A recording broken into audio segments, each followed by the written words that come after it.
off bye week, a lot of things going on in the bye week every year. I think that it's time to sort of reset yourself a little bit. Certainly we need to do that to some degree.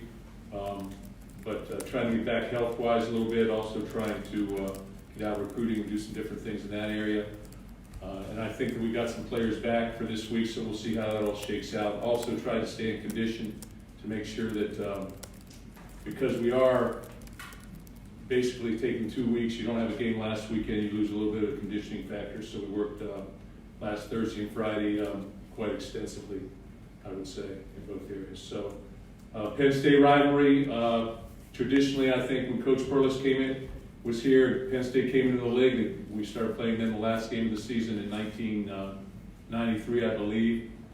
And it's taken on a little bit of a different twist because we're playing in mid-season now, but I believe we played them up through 2016 on the last game of the season. It was sort of a built-in rivalry. So there's been some great games in the past as we've gone through this, and it's sort of a game that we pointed to. Have not had a home game since September 28th, so a little bit different type of scheduling, sort of in a different phase here because we have one game basically in 3 weeks' time with a bye coming next week as well. 2 games, Penn State, Illinois, in 1 month, 4 weeks. So a little bit different in terms of what we're dealing with, but we knew this was going to happen, so we need to prepare ourselves accordingly. And I think that we've embraced the situation, opportunity to get guys back and focus in on a little bit more as we go forward.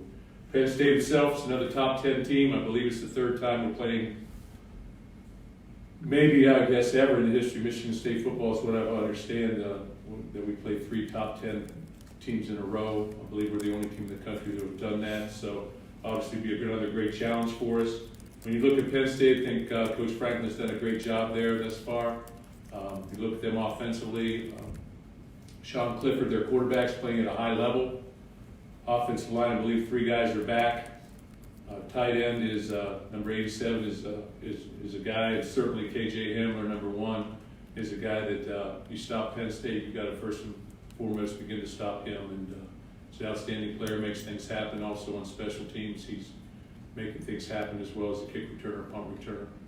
When you look at them defensively, again, you see some top 10 type components of their defense. Sacks, 2 defensive ends, Gross Matos and Shakatoni, 2 guys that give them speed off the edge.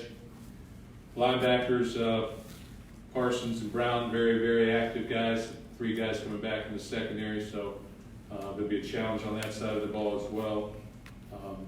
But we played well. With all that being said, we played well against them, and we played found a way to win the last 2 years. So should be an exciting game to watch. Opportunity to step forward and reset, as I said, and I'll take some questions. Thanks. Mark, with this double bye situation, bye game, bye, and you talked about it this summer. How have you, I guess, tried to mentally get the guys, especially coming off the game a couple of Saturdays ago? Yeah. Well, again, we knew the schedule coming in. I think this is one of the first years. I don't think we've ever had a bye, 2 byes, and this is nationwide. I don't think the football season has ever had 2 byes in it in my coaching career. So we knew that it was coming. We also, as I said before here, we've sort of broken our season up in phases, and first phase went through the Arizona State game, and then we had Northwest. We had the last 3 of the 4 games on the road, and then we come to this segment, which we said, okay, we got 1 game in 3 weeks. So we need to focus in on this particular game and make sure that we're prepared mentally, physically, and emotionally, ready for Penn State. And then we have to do the same thing with the Illinois situation because we're 2 weeks away from that football game as well. So it is a little bit different, but I've always just tried to embrace the situation that we're in and step forward. And we've got to plant our foot in the ground. Coming off the Wisconsin game, got to plant our foot in the ground and drive forward. And I think that's what you have to do. It was disappointing how we played up there, the outcome, and everything that was going on with that. So we got to figure it out and reset and move forward. And I think we're capable of that. We get some players back, and so it should be a step forward in that direction. Mark, over KJ Hamler was a guy I know you guys targeted in recruiting. Is this the sort of game breaker sort of guy you suspected from him? And do you feel like your offense right now is kind of missing that aspect of guy who can go the distance like that and really turn a game around real quick? Well, yeah, KJ's a guy that was coming off a knee injury his senior year. We offered him, recruited him hard and all that. He was at Orchard Lake. They went to IMG. Really like KJ as a person as well. But he's been a dynamic player for them, especially the last couple of years. I think us losing Jalen Naylor for a time period is a guy like that, But KJ's been extremely productive. We look for that type of production from our guys as well. So I guess the answer to your question, we're getting some plays out of some of our guys, Daryl Stewart and different things, but KJ's a guy that's been electrifying thus far, and it's been a guy that can go the distance. So we've got to play. Mark, with obviously you said a disappointing performance at Wisconsin, what was the sense you got from your guys over the bye week as far as what you were working on to move forward after back-to-back losses where you obviously weren't where you wanted to be? Well, young people are resilient. That's the first and foremost that you see in them. They came back on, again, we're working on health, we're working on strength, we're working on a lot of different components, practicing, refocusing, those type of things. But young people have always been resilient, but they believe very strongly in themselves. I didn't sense any kind of, certainly there's disappointment, but people get up off the ground quick around here, and that's what you have to do if you're going to succeed in the next step. Then you better get your mind right and get back up. And that's been the message from day one around here since we walked in, and I think that's the message in every program across the country. Now, can you do it or not is the next question. But you've got to first and foremost have that mentality that you've got to step forward. And so that's what we've tried to do here. We've maintained a positive approach, and we're trying to fix the things that we can fix and change the things we cannot. Mark, you had a lot of success against Penn State, and in some ways sort of the opposite of what Northwestern maybe for a time had against you guys. Is there anything to a matchup, a program, as you play a team over time, year after year, when things start to work, or any similarities you've seen in any of those games? Well, they've all been, I think pretty much they've all been relatively close. I think 15 and 16 probably were not, even though in both of those games, the game was relatively close at halftime or after, even in 15. And then things happened with turnovers or whatever the case. And those games got out of hand a little bit, but prior to that, they've been close games. I don't know, I think they enjoyed coming and playing in our atmosphere, and we enjoyed going and playing in theirs, quite frankly. And I think our guys got up for it, and we just try and take a positive approach, as I said earlier, and we played well against them. So our confidence should be there. You've got to make plays on the field, and you've got to have a plan that works and all that kind of stuff, so it's all comprehensive. But I don't know if I can answer that question other than we've won the last two, and I think we're 4-1 in the last 5 games, so we need to build on that and try to be 5-1.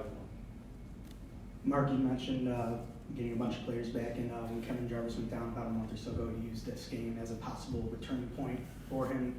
I'm just curious where he may be in his recovery process. Which guy? Kevin Jarvis. I'm not going to talk about guys who aren't really on the depth chart in that respect. He's not on the depth chart yet. I don't think he is. Given the losses that you guys have sustained in the 2016 class, you talked about recruiting. How much does that influence how you approach recruiting this cycle? And also, how hard is that to just have those kind of losses when you have the recruiting restrictions and limitations towards assigning class 25 guys? We've always been under the limit in 25 guys, so we've always recruited, 18, 20, 22, that kind of stuff. We've really never gone over that number. It's disappointing. The 16 class is disappointing that we lost guys and that, but there's reasons and individual reasons for all those things happening. And the only thing that I can say is, you need to push forward. As far as how we recruit, we're trying to recruit as best we can in every respect. Mark, over here again. What was your reaction when you saw the Illinois-Wisconsin result? Did you see any of the game? Yeah, I watched the whole game.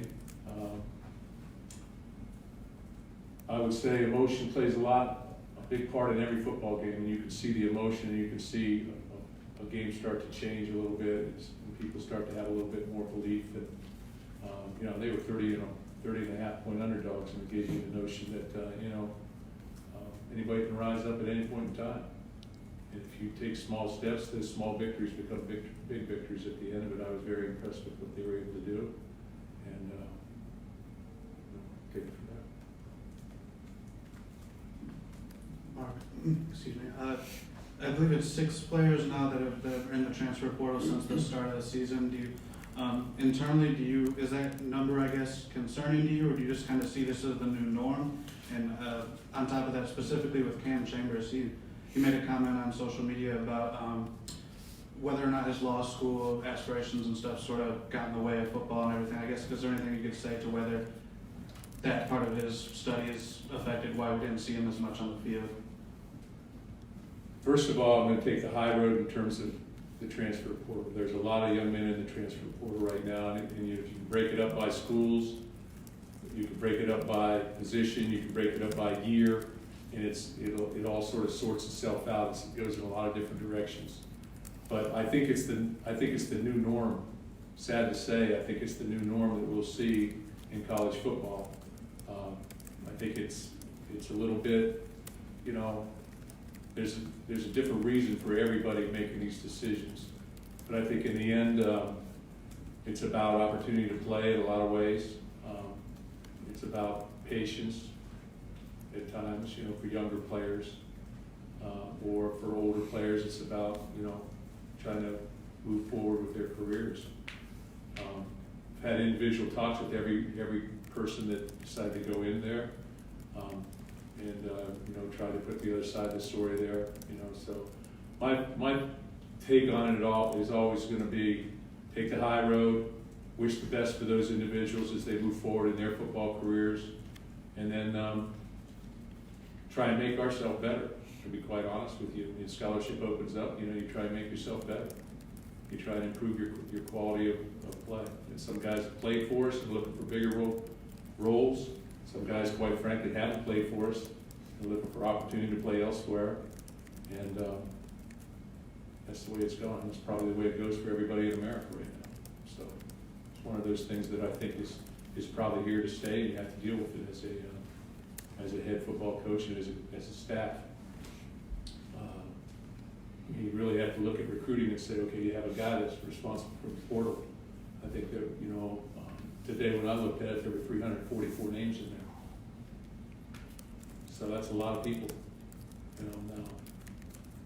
Where are all those people going to go? I'm not quite sure, as I said earlier.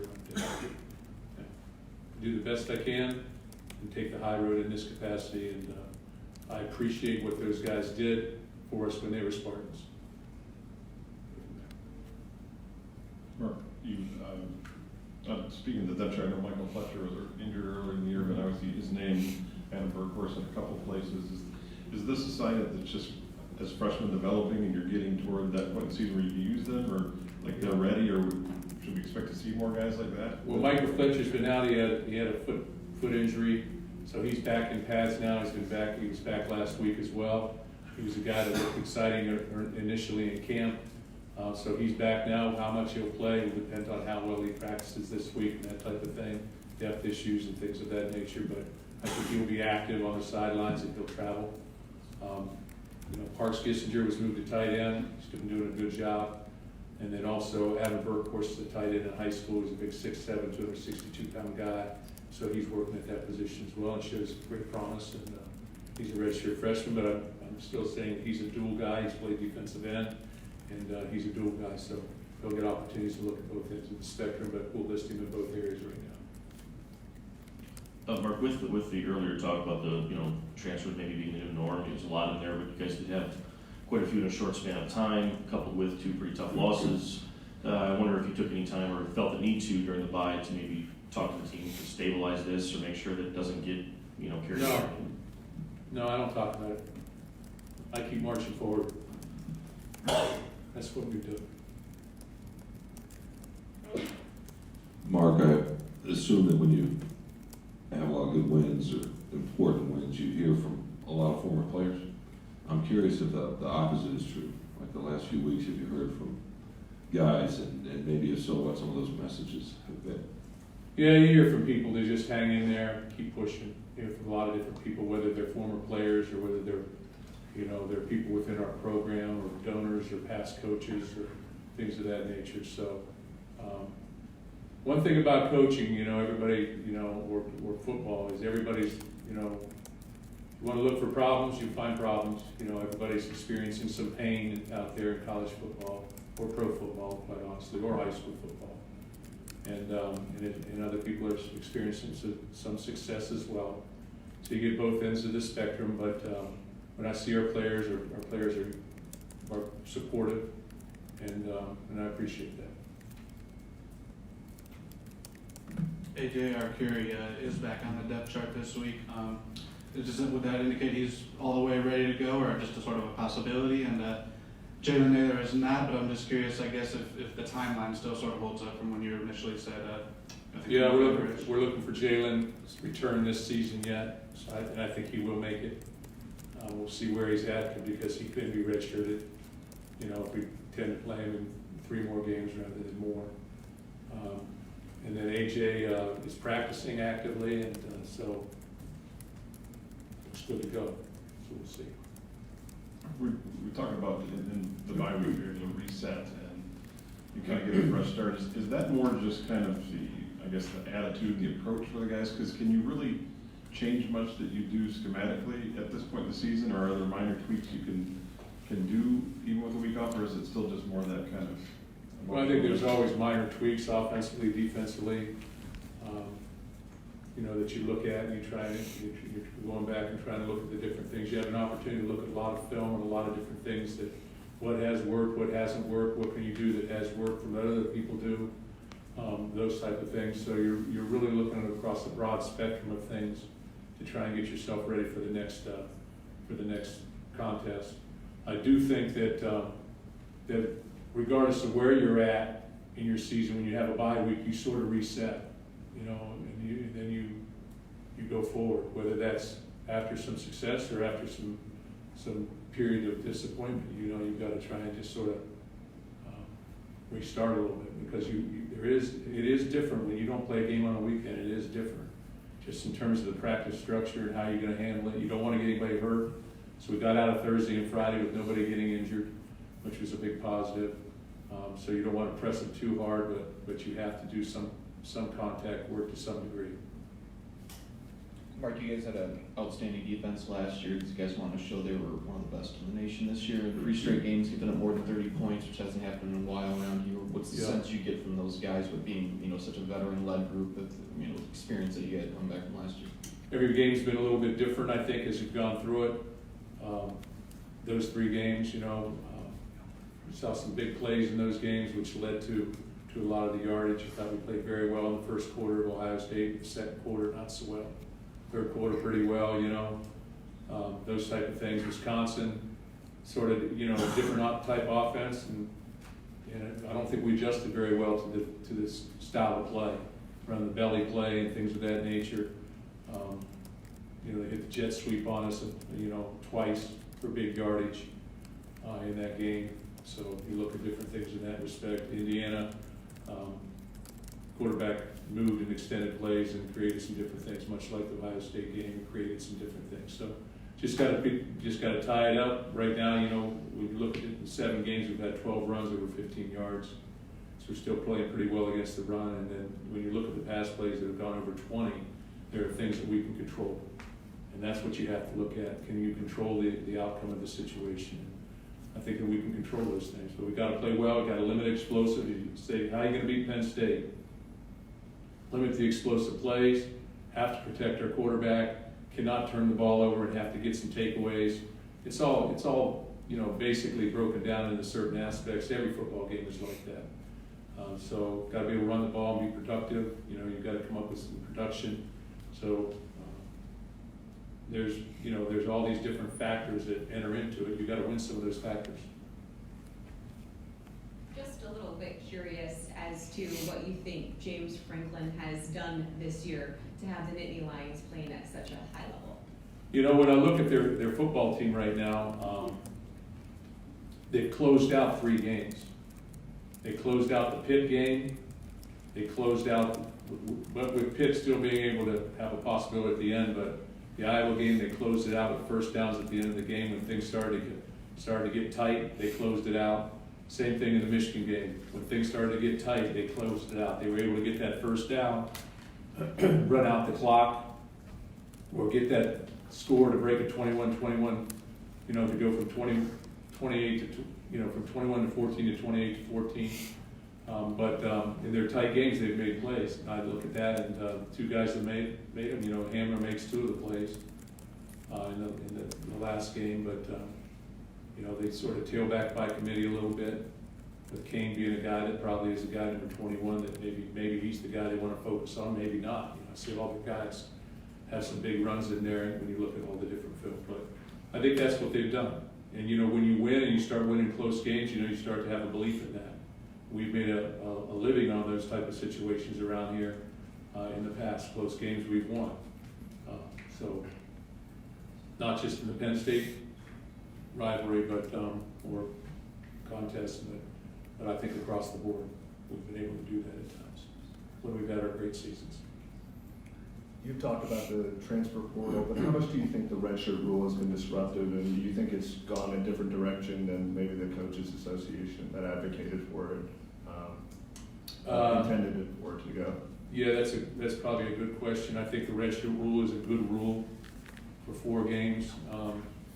How it goes in terms of how it can disrupt the football season might be another way to look at it, but there's always going to be a positive for every negative, or a negative for every positive. So again, I'm just going to try to take the high road with everything and say, okay, this is a decision that young people make, and got to get a deal with it and move forward. Look at it as an injury. Mark, in the second half of that Michigan-Penn State game, the Wolverines seemed to have wore down that Penn State defense a little bit, and they were moving the ball pretty well. Can you look at that and maybe take some of the things that the Wolverines did and try to emulate that this Saturday? Yeah, absolutely. You look at everything that anybody does and how they've had success, and you try and emulate that, as you said. I thought they did a great job. I thought U of M did a great job getting back in the game and continuing to push through. And I think there's a message there. You know, down 21-0, they fought back. I think that's a team trait, and they got back in the game. And if anything, I think that the tide sort of turned a little bit in the second half as they came back. And then again, as I said earlier, you have to credit Penn State for closing it out at the end. They found a way as well. It's a great football game to watch. Mark, 2 things on the offense. You mentioned, especially after the Wisconsin game, you weren't able to generate much in the run game. How do you fix that with young running backs, and does the depth coming back on the line help? And secondly, with the receivers dropping passes, how do you correct that in the season as well? Well, you got to have confidence and just not drop them. Sometimes it's going to happen. Sometimes the pass breakup or maybe a little high or whatever, but you got to make some catches. We've had some drops, but we've also had some great catches. So again, I know everybody hates to hear me say it, but I want to just stay positive with our guys and believe in them. And I think that's the best thing that I can do. And as far as the run game, yeah, getting some guys back on the offensive line, but you got to move people. You know, you got to get your feet across the line of scrimmage. Our offensive line's feet got to get across the line of scrimmage. If you've got to double to the second level, in other words, double the down guys to the second level, you got to get movement on the down guy first. You have to be able to block movement. And it's interesting, you know, I talk to my daughters, you know, all the time, and my oldest daughter said, you know, Dad, I don't think people sometimes understand that on every defense, there's a play too. There's somebody calling a defensive play. So there's different coverages, different stunts, different movements, different fronts, different inline movements, and all these different things. I said, pretty perceptive, Chrissy. But all these different type of movements, I think, you know, are something you have to consider as well and deal with. So there's different blocking schemes, there's different things, there's different courses that the running back has to take. There's all these different things, and so it's not just the offensive side of the ball, it's the defensive side of the ball too. There's a reason that Penn State's ranked in the top 10. One of the reasons is they're playing top 10 defense. So you have to deal with that aspect of this game as well. Mark, along those lines, wondering if you watched the film on Ryan Lewerke from last week, what you saw in that performance, is he seeing the field okay? Is his confidence all right, sort of where he is during the season? Yeah, he's got to be. You know, I don't think that anybody played as well as they had. I thought from an offensive perspective, we took a step backwards in that football game. Prior to the Ohio State game, we crossed the 57 times, I believe, and had some different things going. It sort of stalled out for whatever reason because of a drop pass or whatever before the half. But I don't think he played as well as he had previously, but maybe none of us did, coaching as well. So again, I have high expectations, we have high expectations, and this is a guy who I think 2 years ago threw for over 400 yards against Penn State. So he's fully capable, and we'll look for him to play a great football game. And I think as our quarterback goes, so goes your offense. The same thing can be said whether you're looking at any football team, I think, out there. You know, as your offense goes, your quarterbacks will win. I think that's just part of football. That's good. Thank you very much.